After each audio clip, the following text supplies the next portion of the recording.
Good morning students.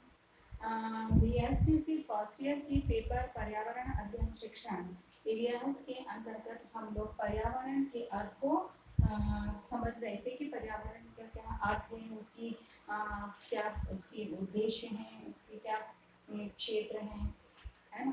विषय के रूप में किस प्रकार से हम इन चीज़ों को अब तक समझ चुके हैं कि पर्यावरण विषय क्या है, इसकी इतना उपयोगिता है, इसका महत्व क्यों है। अब आज हम बात करने वाले हैं कि पर्यावरण अध्ययन शिक्षण के उद्देश्य क्या होने चाहिए, क्योंकि जब हम कह रहे हैं कि पर्यावरण का शिक्षण बालकों के लिए आवश्यक है, ये क्योंकि व्यक्ति के चारों तरफ जो कुछ भी आवरण है वो पर्यावरण है, जो कि व्यक्ति को सीधे सीधे प्रभावित करता है। जब हम इतनी बात करते हैं तो निश्चित है कि इसके प्रति हमने कल संरक्षण की बात करी थी कि पर्यावरण के संरक्षण के बारे में विचार किस प्रकार से बालक को तैयार किया जाना चाहिए। जब संरक्षण की बात आती है तो शिक्षा एक और माध्यम है जो कि बालक को बचपन से ही उसके लिए तैयार करती है जिस तरह का परिवर्तन हम चाहते हैं। तो पर्यावरण अध्ययन विषय पर्यावरण विषय ऐसा है जिसमें कि हम पर्यावरण के प्रति जागरूकता विकसित करने या उसके संरक्षण के प्रति बालक को प्रशिक्षण प्रदान करने का कार्य इस विषय के माध्यम से कर सकते हैं। इसीलिए इस विषय के इसको शिक्षण कार्य करने के लिए इसके क्या उद्देश्य होने चाहिए, हम इन उद्देश्यों के बारे में अभी चर्चा करेंगे। तो सबसे पहला उद्देश्य, क्योंकि पर्यावरण अध्ययन शिक्षण एक महत्वपूर्ण विषय है, तो इसका सबसे पहला उद्देश्य क्या होगा। सबसे पहली बात इसके लिए आती है कि पर्यावरण इसके जो उद्देश्य हैं ये NCF 2005 में भी प्राथमिक स्तर के बालकों के लिए इस विषय की महत्ता को स्वीकार करते हुए इसके उद्देश्यों की चर्चा वहां पर भी की गई। तो अर्थात कहने का मतलब ये हो गया कि ये एक महत्वपूर्ण विषय है, इसकी ये कहा जाए कि इतना महत्वपूर्ण विषय है तो निश्चित है कि इसके उद्देश्य भी उसी अनुकूल निर्धारित होने चाहिए। तो अर्थ देखते हैं, सबसे पहला उद्देश्य है प्राकृतिक, सांस्कृतिक व पर्यावरण के बीच प्राकृतिक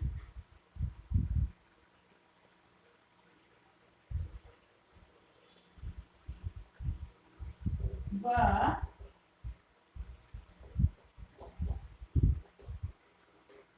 पर्यावरण के बीच संबंधों को बीच संबंधों की पहचान।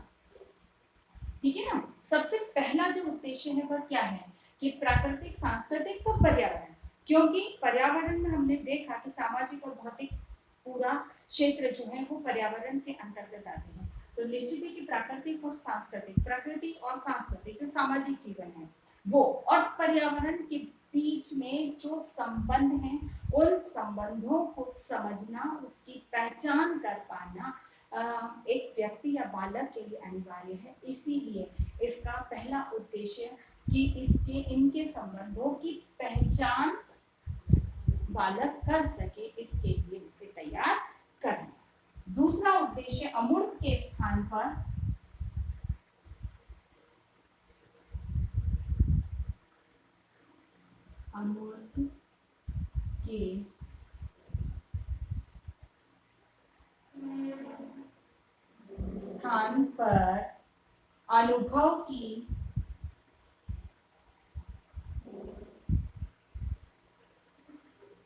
अनुभव की सहायता से समझ विकसित करना।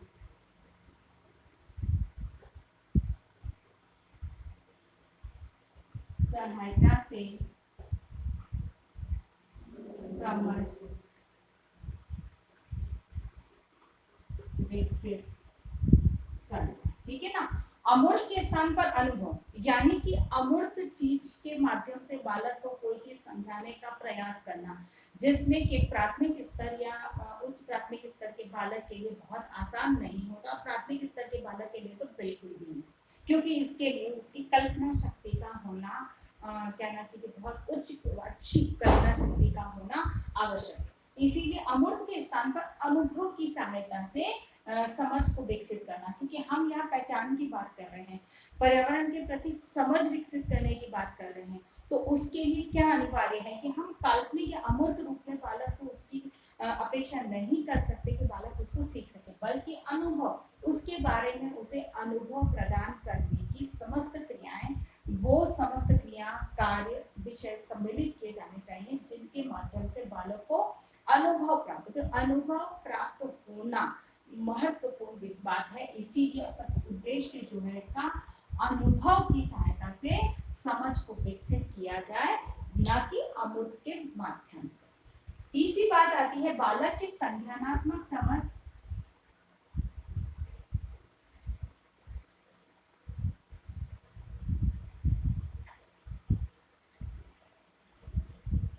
बालक की संज्ञानात्मक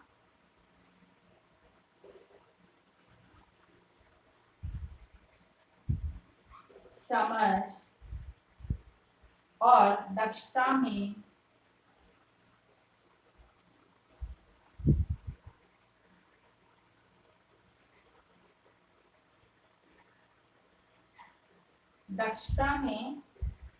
संवर्धन करना या वृद्धि करना।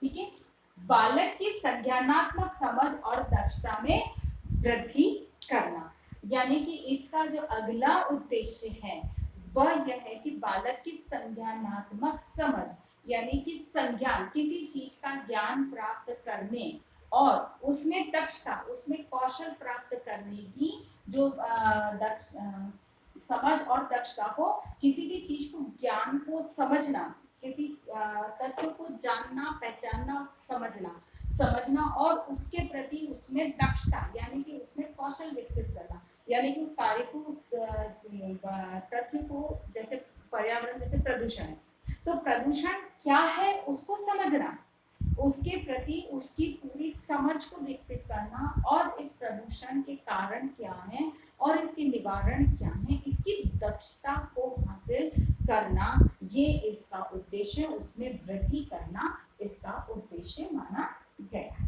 अगला उद्देश्य है जिज्ञासा और सृजनात्मकता।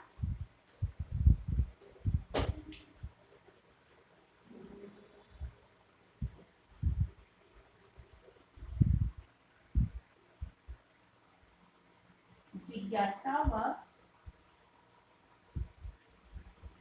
सृजनात्मकता, जिज्ञासा व सृजनात्मकता को बढ़ावा देना।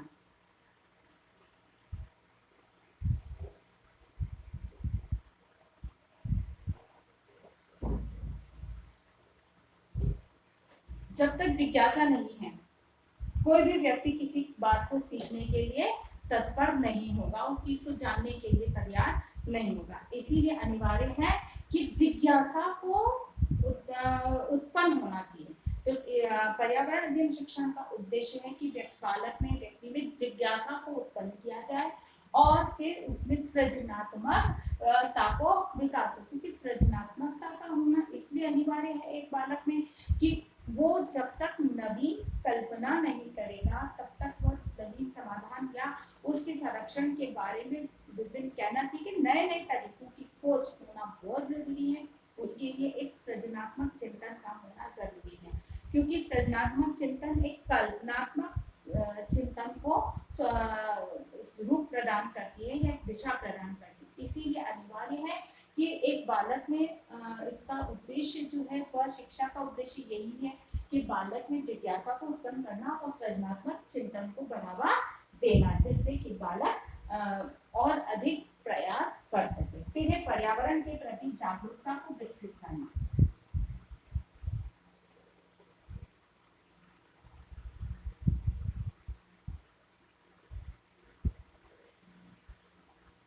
पर्यावरण के प्रति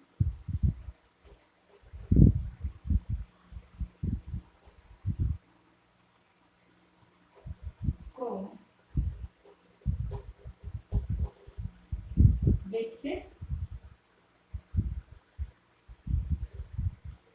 पर्यावरण के प्रति जागरूकता विकसित करना इसका उद्देश्य है, क्योंकि पर्यावरण के प्रति जागरूकता नहीं होगी तो निश्चित है कि बालक उसके प्रति कितना भी उसे समझाया या पढ़ाया जाए वह रुचि नहीं लेगा, इसीलिए किसी चीज को वो समझ सीख नहीं पाता। इसीलिए अनिवार्य है कि पर्यावरण के प्रति जागरूकता विकसित होनी चाहिए, अर्थात विषय वस्तु इस उद्देश्य की पूर्ति करते हुए होनी चाहिए। फिर बाद में आता है कि हाथों से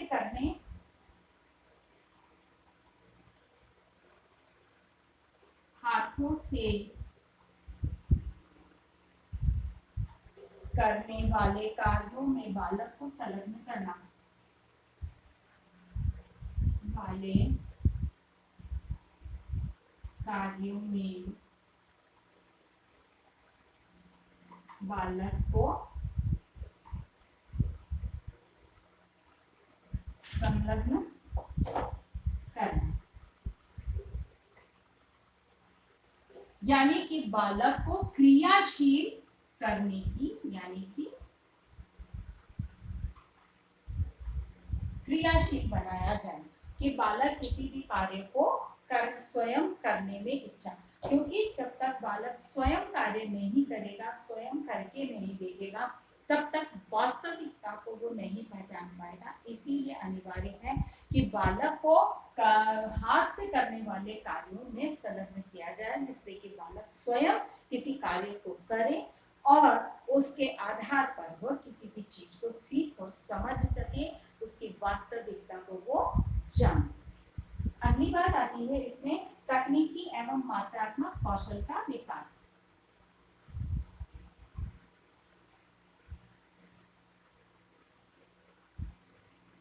तकनीकी व मात्रात्मक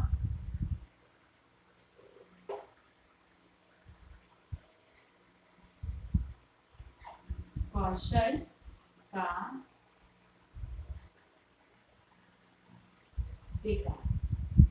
तकनीकी व मात्रात्मक कौशल का विकास अर्थात कि एक बालक में तकनीकी पर्यावरण संरक्षण, पर्यावरण क्या है उससे संबंधित जो तकनीकी व्यवस्थाएं हैं उनको समझना, और मात्रात्मक कौशल यानी कि उसमें जैसे कि संरक्षण के लिए वो किन किन प्रयासों को कर सकता है, कैसे कर सकता है, उसके अच्छे परिणाम कैसे प्राप्त कर सकते हैं, इस तरह के कौशल का उसमें विकास हो।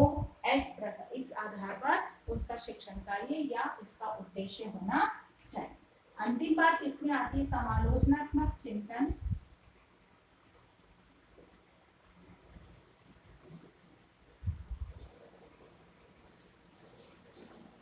समालोचनात्मक चिंतन, समालोचनात्मक चिंतन की योग्यता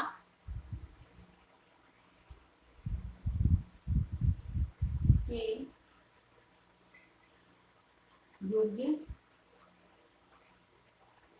क्योंकि समालोचनात्मक चिंतन अगर बालक में नहीं है, वो उस दृष्टिकोण से अगर विचार चिंतन नहीं करता है तो वह सत्य परिणामों तक नहीं पहुंच सकता, सत्य सूचनाओं तक वह नहीं पहुंच सकता। इसीलिए अनिवार्य है कि समालोचनात्मक चिंतन यानी कि वह गुण अवगुण, लाभ हानि, अच्छा हर चीज, हर पक्ष, हर पहलू पर दृष्टि रखे, तर्क करे, चिंतन करे, तभी वह किसी सही परिणाम तक पहुंच सकता है। इसीलिए आवश्यक है कि एक बालक में समालोचनात्मक चिंतन का विकास हो, अर्थात उद्देश्य, ये जो उद्देश्य हैं उन आधारों पर एक पर्यावरण अध्ययन शिक्षण का पाठ्यक्रम या उसकी रूपरेखा को तैयार किया जाना चाहिए। अब इसका महत्व क्या है इसे हमें समझना है।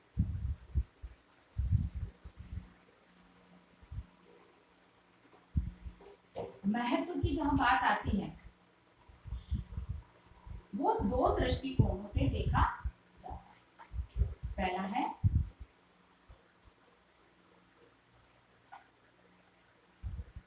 व्यक्तिगत और दूसरा है सामाजिक।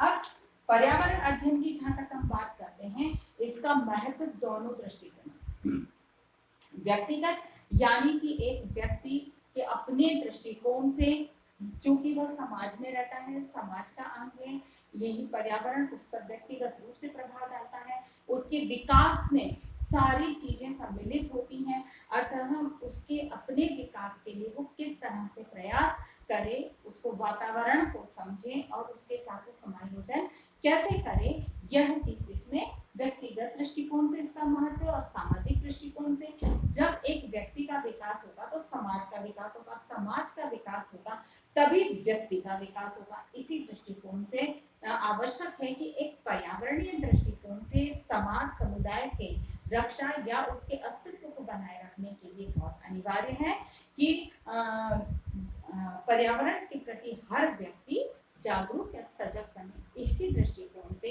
पर्यावरण अध्ययन का, इसका शिक्षण कार्य किए जाने का महत्व देखा जाए। आशा करती हूँ कि मेरी आज की ये बात आपको समझ में आई होगी। इसी आधार पर आपको प्रश्न करना है।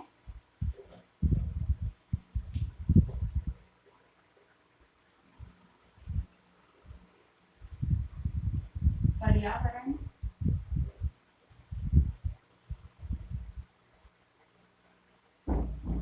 अध्ययन शिक्षण के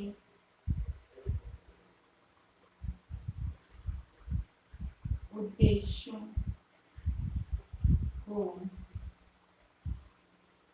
स्पष्ट कीजिए। ठीक है, पर्यावरण अध्ययन शिक्षण के उद्देश्यों को स्पष्ट कीजिए। अपनी बात को समाप्त करने से पहले कोविड-19 की इस महामारी के दौर में अपने आप को सुरक्षित रखें। बहुत अधिक आवश्यकता होने पर घर से निकले, घर से बाहर निकलते हैं तो 3 बातों का ध्यान रखें। मुंह पर मास्क लगाकर निकलें, सोशल डिस्टेंसिंग का पालन करें और अपने हाथों को समय समय पर सैनिटाइज करते रहें। स्वस्थ रहें, सुरक्षित रहें।